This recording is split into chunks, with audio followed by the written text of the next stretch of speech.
And so I welcome Nathan. Where are you here? Right You're here. Right here. Nathan Thomas from Barr Engineering has been working on this project. It's a team of Barr staff. I think they're also coupled with Ross Bittner and Edina. And so this project, Nathan's just going to give us a teaser of this, but this project concludes this fall, and we will also have a full-length seminar on this later this year. So, but I've asked Nathan to talk a little bit about what they are studying in terms of pond adaptive level control for MSRC. Nope. And you have to hold that close, Nathan. Gotcha. Okay. So I'm Nathan Thomas. I work with Barr Engineering, as you'd expect. I'm going to talk about adaptive level control systems. Go ahead. How's that? There you go. I'm going to talk about ALCS structures today. I'm going to talk about some research that Barr has done, and then I'm going to walk you all through a time series graph of active ALCS system. So right off the bat, what is ALCS structure? There you go. That won't be the last time that happens, Yeah. I promise. Keep the mic.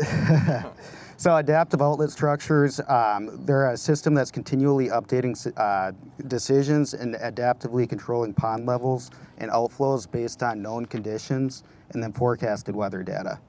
These systems can operate independently of one another, or they can be run in series. A couple of items that I want to highlight for how beneficial these systems are. Number one, you get additional control of volume storage, discharge rates, and then the timing of that discharge.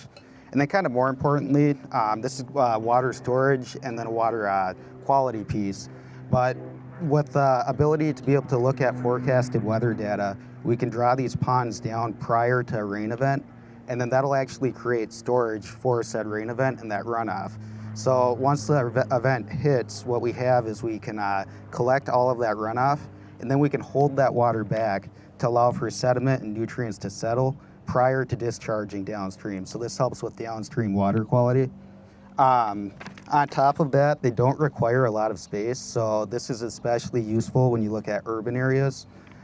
Essentially, if you have an existing BMP or a stormwater pond, you can add these systems to the pond, and that'll actually create additional storage.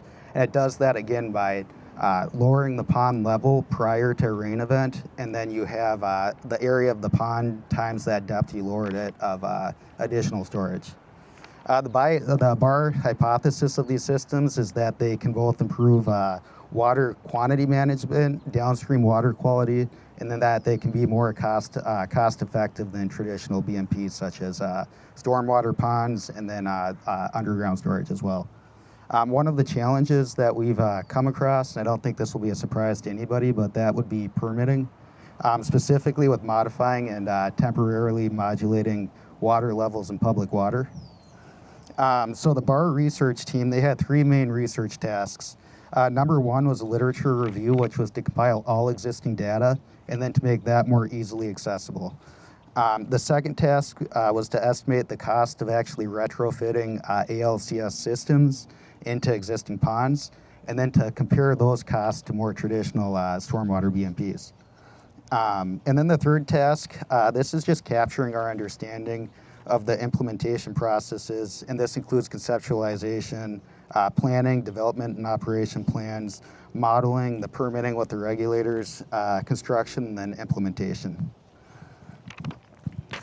And then finally, the Barr team, we are working on a report to summarize all three tasks. And then we're also creating presentation materials for the dissemination of this knowledge and research. Going back to the cost comparison piece, what we're really trying to do is get a cost per acre foot of storage to be able to compare with, like I say, traditional BMPs, but then to scale these up and see how they, the cost is varied based on total storage created. So what we're finding is we get higher cost effectiveness as you create more storage, which isn't too surprising.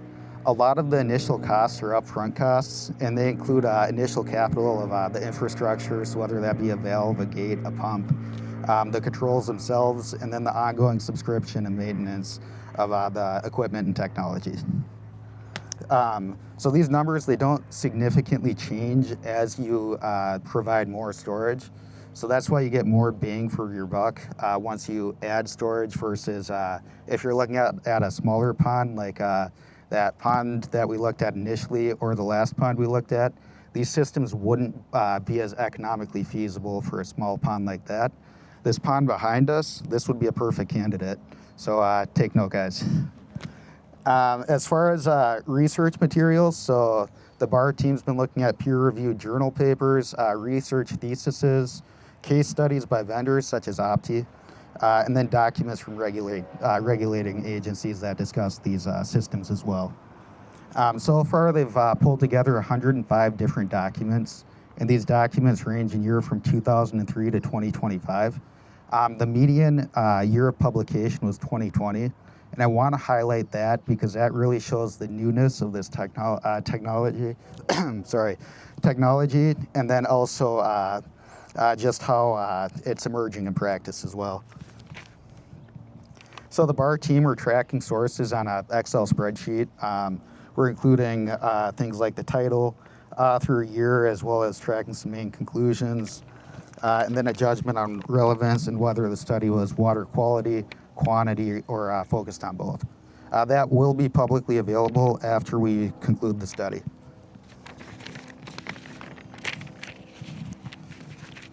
And then as far as significant discoveries, guys, so number one, there's a lot of excitement about this technology in our industry. And I truly believe this is the next stage of Minnesota stormwater management. I think we can do a lot of cool and important things with this technology. Other groups such as the Nature Conservancy is also researching this topic, and they've got a larger budget. So this again is just showing the support of the importance of this technology. As expected, when you're increasing storage, we found that it's more cost effective versus if you decrease. And then it's not all sunshine and daisies. Some of the research is concluding in the negative, and that's that while the theory works, the challenge is in the storm forecast. So kind of the worry is that we draw a pond down prior to a storm event, and then the storm never hits, and then you've got a shallow pond that can accumulate algae, et cetera. So our group kind of talked about this as a trade-off. Are we willing to accept improved performance 8 out of 10 times and lesser performance 1 or 2 times out of 10 and can still call it a success? I do want to remind people, though, that these systems are adaptive. And what I mean by that is regarding concerns about withdrawing too much water prior to a storm event and then that not happening. These systems are not immediately reactive with no reconsideration. They're constantly updating every 15 minutes looking at weather data. So in the graph that we're going to be looking at in a second here, I'll kind of walk you through that and then you'll see what I'm talking about. As far as for when this research is wrapping up, October to November timeline, and then again, all of our research will be publicly available as well.